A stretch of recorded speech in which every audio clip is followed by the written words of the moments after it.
Some of us are prompted to action by our circumstances, but then there are other people who seem to be able to intrinsically motivate themselves. And so this is a question that I always kind of wondered about. Are these people fundamentally different, or am I missing something? And it turns out that there is a methodology to this. This is something that you can level up. There are two types of people in this world. People who think about doing stuff and people who actually do stuff. And we're kind of aware of this, right? We sort of have this idea of extrinsic motivation and intrinsic motivation. Some of us are prompted to action by our circumstances. If we have a deadline, if we have a test to study for, if we have a particular project that needs to be completed, then we can act. But then there are other people who seem to be able to intrinsically motivate themselves, who are more disciplined and focused.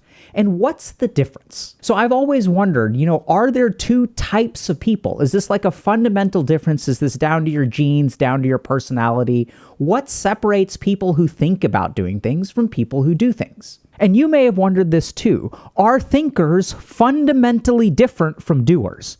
So you may get excited about something just like everyone else, but you and your friend both get excited about something, and a year later, you've sort of forgotten about it, you didn't really follow through, and your friend is actually stuck with it.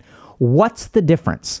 That's what we're going to dive into today. Hey y'all, I want to take a moment to talk about something that's really important. Online privacy. Whether you're browsing the web, gaming, or even streaming, privacy is the foundation of safety online. And that's why I'm pleased to talk about Proton VPN today. Proton VPN was created by scientists at CERN to build a better internet with privacy at its core. Now with over 150 million users, they offer some fantastic features that can benefit you. Proton VPN has over 5,000 high-speed servers in 91 countries. Their VPN accelerator technology can boost your connection speed by up to 400%.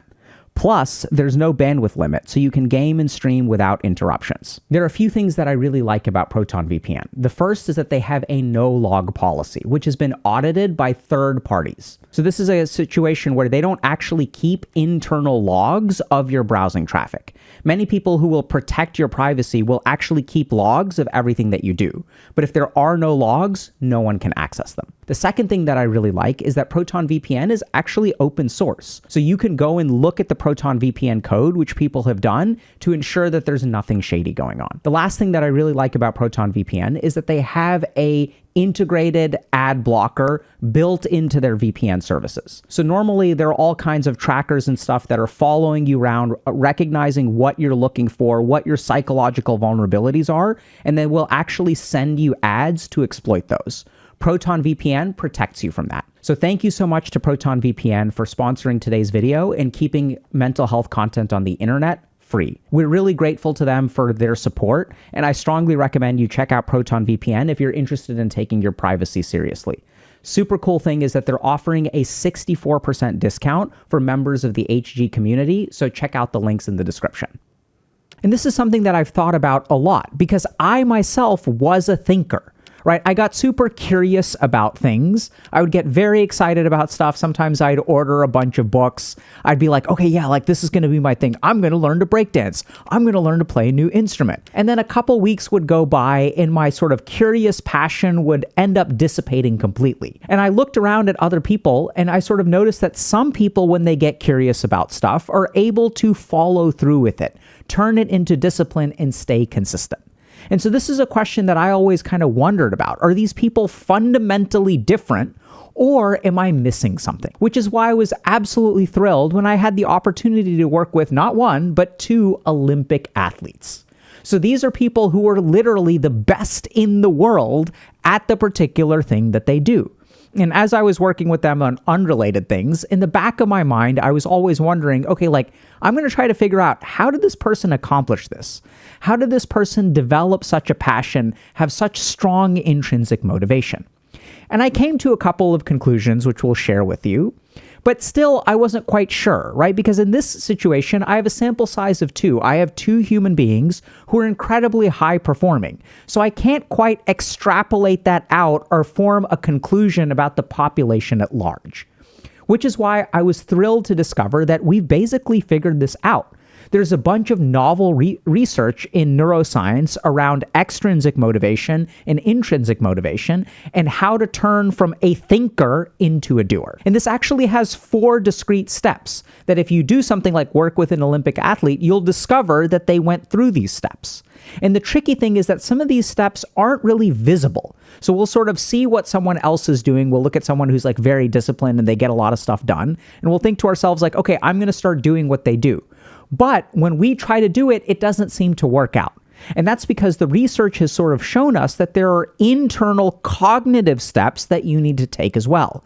And as you go through these cognitive steps, you will literally take something that you are curious about and turn it into sustained action. So the first step is something called a triggered situational interest. So as we've learned more about the brain, we've sort of discovered that everyone starts with curiosity, but then there are certain things that you can do once you are curious to foster that curiosity and then eventually turn that curiosity into a sustained motivation. So the first thing to understand about phase 1 is that it's something that you don't control. It is triggered by the situation. So it is environmental in nature, and you kind of get curious about something. So if you see someone playing a particular video game, you'll be like, oh, that's a pretty cool game. Like maybe I should learn how to play that game too.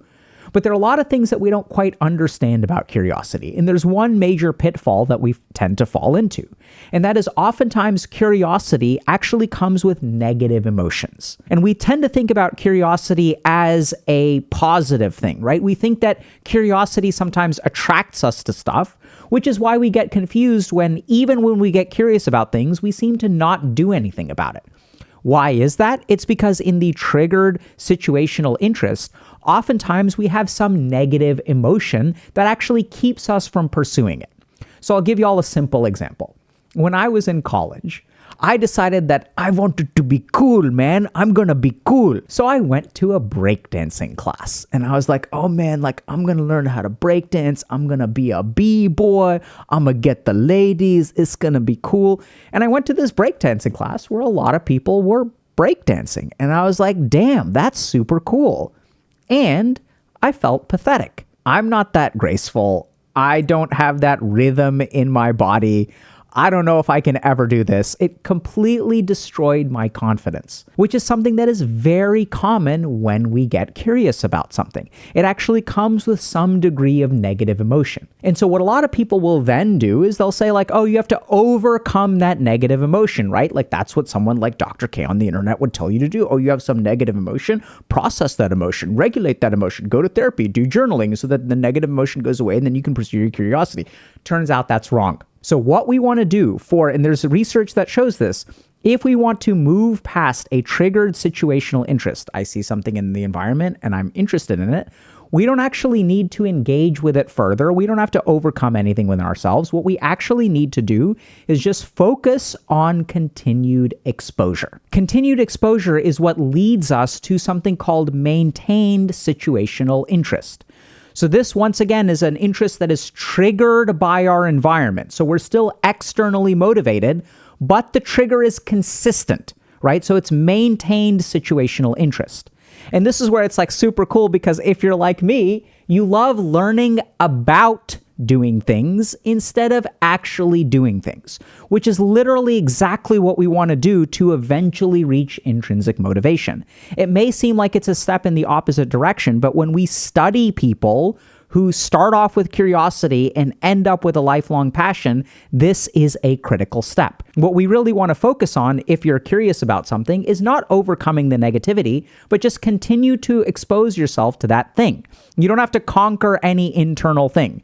And the reason for that is very simple. Because at this point, it is not worth it. The part of your brain that calculates the value of overcoming a negative thing doesn't think that this is worth it. So if I overcome that embarrassment and I go to class the next day and I'm really fighting and struggling with that embarrassment, it's not like I learn how to breakdance immediately after overcoming that emotional hump. Overcoming the emotional hump doesn't really get me anything at that point, which is why we actually don't want to invest in doing it. All we want to focus on is continued exposure. So you should, by all means, go to the class again. You should learn about it. So this is what's really interesting. Learning about the content that you're interested in qualifies as maintaining that situational interest. So you can actually watch YouTube videos about it. You can read a book about it. And notice what happens when I start watching YouTube videos or reading books or talking to people or hanging out with people who are breakdancers. I'm not actually learning how to breakdance yet. I'm not forcing myself to overcome that negativity. I'm just continuously feeding my mind. And when I work with these Olympic athletes, I find that they had this too. So in the early stages of their training, they frequently had a parent who maintained their situation on their behalf. When we look at people who are exceptional, we tend to find that they start early, and before they even develop a passion, oftentimes their parents force them to do it. And if you've had parents that have forced you to do something, and you may have wondered, why did this not become a passion for me? That's because you probably didn't do steps 3 or 4. So what we really want to focus on is continued external exposure, learning about the thing, sort of engaging with the thing. We can deal with some of the negative emotions, but you basically want to continue feeding your mind with more stuff about your curiosity. So what we basically want to do in step 2 is continue that exposure, because if we get super passionate about something, and let's say I go to like a guitar class or something, and then I order a bunch of like a guitar and a bunch of music, but then I never go back to the class, what's going to happen? The guitar is going to sit in my closet. So instead, what I need to do is just focus on continued exposure and to a certain degree engaging with that community. And this is when we transition from an externally oriented interest to an internally oriented interest. So phase 3 is called the emerging individual interest. And if y'all are gamers, you are going to understand this incredibly well. So at some point, we're kind of focused on, the external environment. We're watching people do it. We're sort of thinking about it. Hopefully you engage in some way, right? So I'm not saying that you can be a complete bystander. At some point you should, pick up a guitar and try playing something, engage with the community, give it a shot, but you don't need a lifelong passion yet. And there is a critical step that triggers moving from extrinsic motivation to internal motivation. And that is theory crafting. So let's think about this from the analogy of video games. So I see someone else playing a video game. Oh, like that's pretty cool. Like there are people playing Street Fighter 6. Like Street Fighter 6 seems like a fun game. So you don't have to actually play it right away, right? Then the key thing to do is let's continue hanging out with people who play SF6. And then eventually I'll pick up the controller, I'll experiment around a little bit, I'll start to have a little bit fun, but I'm getting crushed because these people are way better than I am. And normally I would sort of give up on it at that point. That's when the theory crafting steps in. So if you've theory crafted, think about this for a second. Who are you engaging with when you theory craft? You're not engaging with the external environment. You're not watching YouTube videos about it. You're sitting there when you go to bed at night. Instead of falling asleep, you're running through ideas in your head. You're like, okay, maybe I could do this, and maybe I could do this, or I should play this character. If I did this, I could do it this way. If I build this character, I'm going to level up. I'm going to have a maximum strength. I'm going to use int as a dump stat. I'm going to use charisma as a dump stat because charisma is for noobs, or whatever you're playing. If you're playing Elden Ring or like Shadow of the Erdtree, because that's coming out nowadays, you're thinking about all this stuff. So this is really important to understand, because in the first 2 phases, we are sort of getting external input. Our input is from the outside, and we sort of have this internal reaction. We're also reacting to the outside. But when we start to develop an emerging individual interest, we are now dealing with ourselves. We are playing around with the information. We are reflecting on the information. We are now focused within us. And if you've theory crafted, you know exactly what I'm talking about. So now what we want to do for whatever your interest is, we want to start theory crafting it. So now the reward and the focus is not external anymore. It's like, oh, I'm thinking about this. I get excited about it. My mind really enjoys it. And this is a critical step from becoming a thinker to a doer. Doers are people who think about things and reflect on things internally, whereas I know it sounds kind of weird, thinkers continue to expose themselves to the external environment. Now, you may think to yourself, but isn't a thinker internal? No. This is what is so paradoxical and so revolutionary about it. Someone who continuously watches videos about self-improvement on the internet but doesn't do the internal work, don't pay attention to themselves, don't theory craft their own solutions, they're continuously watching one video after another video after another video after another video, they're engaged with the external environment. There is not that transition. So you can watch every single video on this channel and never change unless you start to do the internal work. Makes sense, right? So for anything that you want to develop an intrinsic motivation for, what you really need to focus on is reflecting on what you've learned. And of course, you have to try stuff out. That's usually in phase 2. But we really want to reflect on what we've learned to sort of foster and really support that internal interest. And if you do that, you'll eventually move to the last phase, which is a well-developed individual interest. So this is kind of phase 4, where at this point, you're going to look at someone else and you're going to see, like, when this person is passionate or disciplined, or call it whatever you want to, they have a sustained interest, which is intrinsically motivated. At this point, they appear to be doers because they're engaging with this stuff over time. So for anything that you want to develop intrinsic motivation for, you need to reflect on what you've learned and ask yourself questions about it. So at this point, once again, it's individual, it's intrinsically motivated, but at this point, it is well developed. It has a certain degree of resilience and stability to it. This is where all the Olympic athletes, that both of the Olympic athletes that I've worked with are. This is where esports professionals I've worked with are. This is where a lot of doctors that I work with are, entrepreneurs, CEOs. They're all sort of in this phase where they have a highly developed sense of this thing and it's sustainable over time. Now, the really interesting thing is that this phase is characterized by 2 steps, which oftentimes we try to do way too early, which can have paradoxically negative effects. So the first thing about this phase is this is when we start to appreciate the contributions of others. So I'll give you all a simple example, okay? So let's say you theory craft a particular build, and you have all your ideas about this build and why it'll work and why it won't work. And then the interesting thing is, once you've done some theory crafting, you are far more likely to understand the theory crafting of someone else. You're far more likely to appreciate the theory crafting of someone else. You know what it's like to construct your own build. So when someone else comes up with a build, you're like, oh, that's really interesting. How did they come to that conclusion? Why do they have the stat distribution that they have? Why do they have the item timings that they have? Why are they choosing to play this combination of characters? Whatever the game is, it doesn't really matter. But I don't know if this kind of makes sense, but this is when you start to really appreciate the contributions of others. Since you've developed your own thought process, your own internal meta or strategy, you can appreciate the meta or strategy of other people. So for me, for example, I read a ton, and what drives my reading is not necessarily that I just want to learn. It's not that I'm an empty vessel. I actually have a lot of my own ideas about clinical work, psychiatry, neuroscience, spirituality. So now when I read someone else, when I read a textbook, whether it's Aaron Beck's book on cognitive behavioral therapy, or it's, the Bhagavad Gita by Krishna. So whoever I read, Krishnamurti, it doesn't really matter. Now I have my own perspective, and now I absorb that information so much more, and it'll keep that momentum going.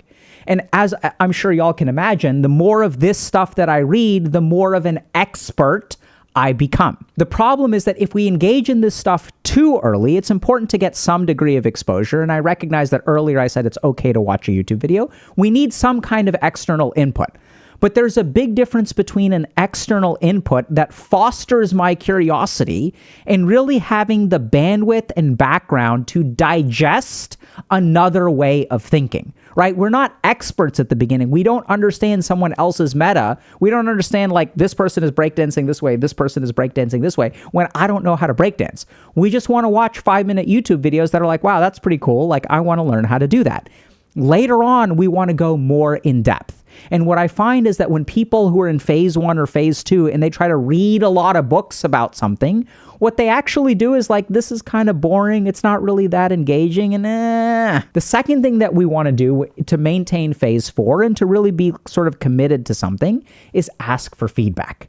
Now, this oftentimes confuses a lot of people because we have this idea in life that we should all be asking for feedback. Can I get feedback? Can you give me feedback? Feedback about the relationship. Why didn't you like the date? Why did you like the date? Why aren't you texting me? Why did I ghost you? Well, what am I doing right at work? What am I doing wrong at work? We're all so feedback obsessed. But it turns out that feedback can be bad for you. So remember that in phase 1, when we're first getting curious about something, when I go to the breakdancing class and I feel intimidated because all these people there are so strong and so graceful, if I ask for feedback, what impact do you think that will have if I feel some degree of negativity towards the subject? I'm excited about it and I feel intimidated. And if I ask someone, hey, what do you think about my breakdancing? And they give me honest feedback, yeah, it seems like you're pretty early and you have a lot to work on.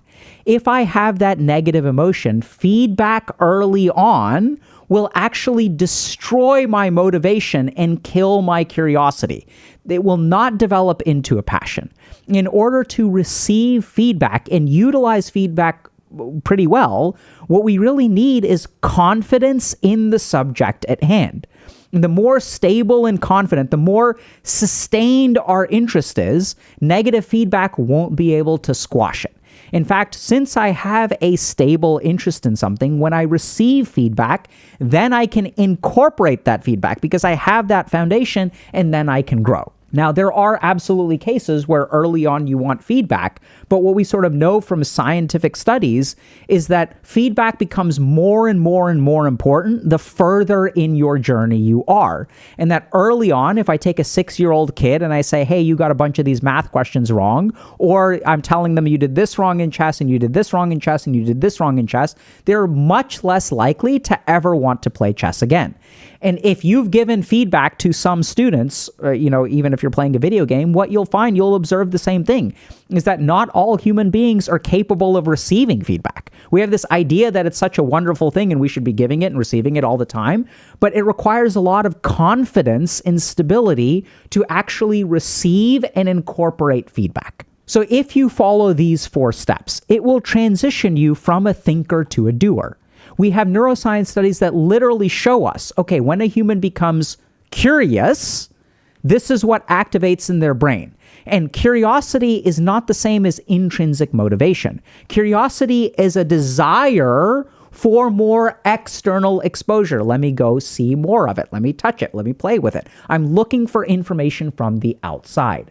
The problem is that for so many of us, we get so excited because we get excited about this thing and we want to play around with it, but we don't quite know how to make the transition from temporary excitement to sustained intrinsic motivation. And what we really need to do is follow these 4 steps, just exposing ourselves more. We want more and more input to feed our curiosity. But if we're not careful, our brain will eventually get bored of that. And it'll be like, that's enough. Let's move on to the next thing because it'll naturally get curious about something else. And then it'll be drawn to that thing. So how do you avoid switching over to the next thing?